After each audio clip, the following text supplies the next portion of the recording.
ఢిల్లీలో AICC head quarters ప్రారంభోత్సవంలో పాల్గొన్న APCC chief YS Sharmila Reddy Congress party కార్యాలయం ప్రారంభోత్సవంలో పాల్గొనడం సంతోషకరం. ఇది భవనం మాత్రమే కాదు, ఇది కాంగ్రెస్ లెగసీ. ఇది కాంగ్రెస్ పార్టీ మ్యూజియం. కాంగ్రెస్ చరిత్ర మొత్తం ఇక్కడ ఉంది. భారతదేశ పునాదులు, శ్రమ మొత్తం ఇక్కడ కనిపించాయి. దేశ స్వాతంత్ర్యం కోసం చేసిన త్యాగాలు అన్నీ ఇక్కడ కనిపించాయి. కాంగ్రెస్ పార్టీ హెడ్ క్వార్టర్స్ ఇక్కడ న్యూఢిల్లీలో ఇనాగరేట్ చేయడం జరిగింది. దీనికి నామకరణం ఇందిరా భవన్ అని చేయటం జరిగింది. ఈ కార్యక్రమంలో ఈరోజు నేను భాగం అవ్వడం చాలా సంతోషకరం. ఈ బిల్డింగు కాంగ్రెస్ పార్టీ హెడ్ క్వార్టర్స్గా ఇప్పటి నుంచి నిలవబోతుంది.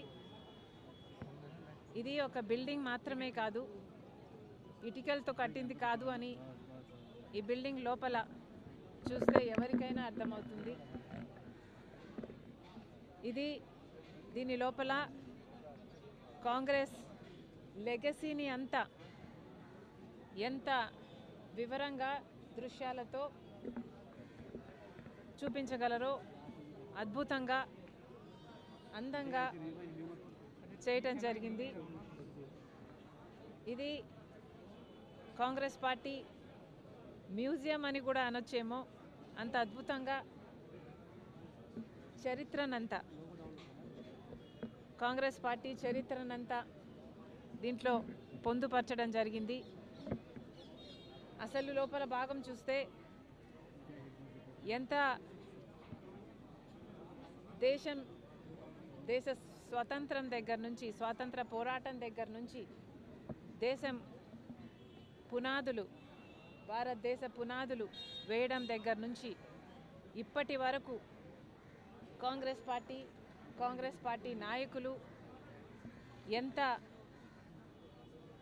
వారి శ్రమను, వారి రక్తాన్ని ధారపోసారో, ఎంతమంది ప్రాణ త్యాగాలు చేశారో, ఎంతమంది కాంగ్రెస్ యోధులు, కార్యకర్తలు అన్ని త్యాగాలు చేస్తే ఈ దేశానికి స్వతంత్రం వచ్చిందో, ఆ తర్వాత కూడా మన దేశానికి పునాదులు వేసి రాజ్యాంగాన్ని నిర్మించి ప్రపంచంలోనే అతిపెద్ద డెమోక్రటిక్ నేషన్గా ఈరోజు భారతదేశం నిలబడింది అంటే దీనికి అంతటికీ కారణం కాంగ్రెస్ పార్టీ. ఆ చరిత్రనంతా లోపల గోడల మీద చూపించడం జరిగింది. చాలా సంతోషం. కంగ్రాచులేషన్స్. ప్రతి కాంగ్రెస్ కార్యకర్తకే కాదు, దేశంలోని ప్రతి పౌరునికి కూడా ఇది గర్వకారణం. ఈ సందర్భంగా ఒక మాట చెప్పాలనుకుంటున్నాం. నిన్న ఆర్ఎస్ఎస్ ముఖ్య నేత ఒక వ్యాఖ్య చేయడం జరిగింది. భారతదేశానికి స్వతంత్రం 1947లో రాలేదు. నిజమైన స్వతంత్రం రామ్ మందిర్ కడితే అప్పుడు వచ్చింది అని ఒక ఆర్ఎస్ఎస్ ముఖ్య నాయకుడు నిన్ననే ఈ వ్యాఖ్య చేయడం జరిగింది. అసలు దేశ ప్రజలంతా ఆలోచన చేయాలి, ఈ మాటలను గమనించాలి. ఇవి దేశద్రోహ మాటలు కాదా? వీళ్ళు అధికారంలో ఉన్న వాళ్ళలాగా మాట్లాడుతున్నారా? వీళ్ళు టెర్రరిస్ట్ లాగా మాట్లాడటం లేదా? వీళ్ళ వ్యవహారం టెర్రరిస్ట్ లాగా లేదా? మన దేశానికి స్వతంత్రమే రాలేదని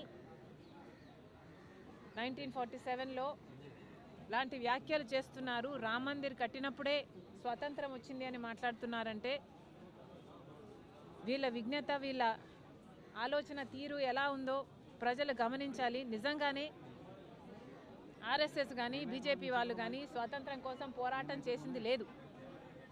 కాబట్టి వీళ్లకు స్వాతంత్రం 1947లో వచ్చింది అంటే నిజంగానే వీళ్ళకు ఆశ్చర్యం కలగడం సహజమే అనిపిస్తుంది. వీళ్ళు ప్రాణ త్యాగాలు చేయలేదు. వీళ్ళు స్వాతంత్రం కోసం వాళ్ళ రక్తం పెట్టలేదు, వీళ్ళ శ్రమ లేదు. ఏది లేకుండానే మనకు స్వాతంత్రం, భారతదేశానికి స్వాతంత్రం వచ్చిందని వీళ్ళకి ఏడుపా. నిజంగానే వీళ్ళు అధికారంలోకి వస్తేనే స్వాతంత్రం వచ్చింది అని మాట్లాడుతున్నారు అంటే ఇది టెర్రరిస్ట్ భాష కాకపోతే ఏమిటి అని అడుగుతున్నాం. మళ్ళీ చెప్తున్నాం, ఒక్క కాంగ్రెస్ పార్టీ మాత్రమే ఈ దేశానికి స్వాతంత్రం కోసం పోరాటం చేయడమే కాదు, రాజ్యాంగాన్ని నిర్మించడమే కాదు, పునాదులు వేయటమే కాదు, ఈ రోజు వరకు కూడా ఇన్ని భిన్న మతాలు, కులాలు, భాషలు, ప్రాంతాలు ఉన్న దేశాన్ని ఏకంగా ఉంచుతున్న, రాజ్యాంగాని కోసం కొట్లాడుతున్న ఏకైక పార్టీ ఈరోజు కాంగ్రెస్ పార్టీ. మన బిడ్డల ఎంప్లాయ్మెంట్ కోసం అయితేనేమి, మెహంగాయి కోసం అయితేనేమి, మన దేశంలో ప్రేమను, సోదర భావాన్ని నిలబెట్టడం కోసం అయితేనేమి ఈరోజు కొట్లాడుతున్న ఏకైక నాయకుడు రాహుల్ గాంధీ గారు. అలాంటి పార్టీలో నేను భాగమైనందుకు చాలా గర్వకారణం. ఈరోజు మరి ముఖ్యంగా ఈ కాంగ్రెస్ పార్టీ హెడ్ క్వార్టర్స్ ఈరోజు ప్రారంభం చేశారు. అందుకు ప్రతి కాంగ్రెస్ కార్యకర్తకి కూడా మనస్ఫూర్తిగా కంగ్రాచ్యులేషన్స్. Thank you.